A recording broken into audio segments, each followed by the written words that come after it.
Un feu particulièrement violent a effectivement pris dans le massif du Luberon, dans le Vaucluse, attisé par le Mistral. Incendie aussi à Carros, près de Nice, où des habitants ont dû être évacués. Charlotte Gillard avec nos équipes en région.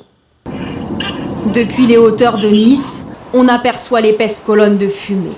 Attisé par des vents violents, le brasier menace la commune de Carros. Par tous les moyens, les pompiers tentent de le maîtriser, de protéger aussi cette zone pavillonnaire. Confinés jusqu'à nouvel ordre, certains habitants filment le balai des hélicoptères et des canadaires. Dans les Alpes-Maritimes, plusieurs départs de feu se sont déclarés simultanément cet après-midi, comme à Auribeau-sur-Sagne. Ici, les sapeurs-pompiers sont parvenus à l'éteindre en moins de 2 heures, mais ils craignent que le feu ne redémarre. Le dispositif qui est mis sur le terrain, en conséquence, est plus important, et en espérant que le pire soit évité. À 170 km plus à l'est, une autre ronde de canadaires survole ce massif du Luberon. Le feu dévore depuis ce matin cette forêt sur la commune de la Bastidionne. Déjà 600 hectares ont été parcourus par les flammes. L'autoroute A51 a dû être coupée, ainsi que les liaisons ferroviaires Briançon-Marseille.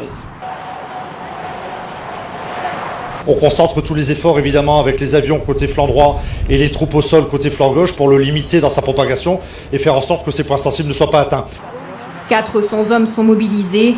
Ce soir, l'incendie se rapproche de la commune de Mirabeau. Une centaine de maisons a été évacuée. Des habitants évacués donc à Carros près de Nice, des maisons menacées. On retrouve tout de suite Hélène France en direct. Quelle est la situation sur place à l'heure actuelle, Hélène ? Eh bien écoutez, la préfecture vient de déclarer que la zone du village de Carros était une zone à risque, donc la nuit s'avère difficile. Le maire de Carros, lui de son côté, appelle les habitants du village à rester confinés chez eux, surtout à ne pas prendre de voiture.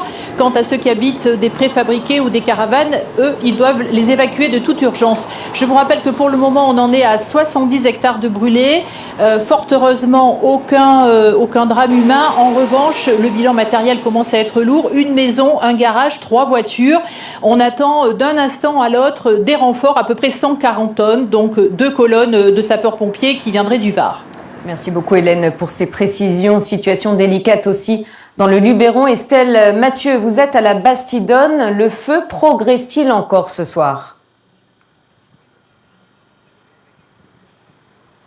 Alors plus on approche du feu et plus c'est spectaculaire, me confiait à l'instant un pompier du Vaucluse. Ce que je peux vous dire, c'est que le feu progresse très vite vers l'est sous l'effet du Mistral, vers la petite commune de Mirabeau. En ce moment même, des dizaines de camions empruntent la route départementale et se dirigent vers la commune de Mirabeau où une centaine d'habitations est actuellement évacuée. Depuis ce matin, 11h30, le feu a déjà parcouru près de 700 hectares dans ce massif forestier du Luberon, un massif très boisé avec heureusement peu d'habitations. Alors la grosse inquiétude ce soir, c'est ce Mistral qui ne faiblit pas et quelques pompiers me confiaient à l'instant qu'il faudrait probablement plusieurs jours pour maîtriser ce type d'incendie. Les grosses inquiétudes dans le Luberon. Merci beaucoup Estelle. Les pompiers luttent aussi contre les flammes en Haute-Corse, où un incendie s'est déclaré à la mi-journée à Olmeta di Tuda. Le feu a parcouru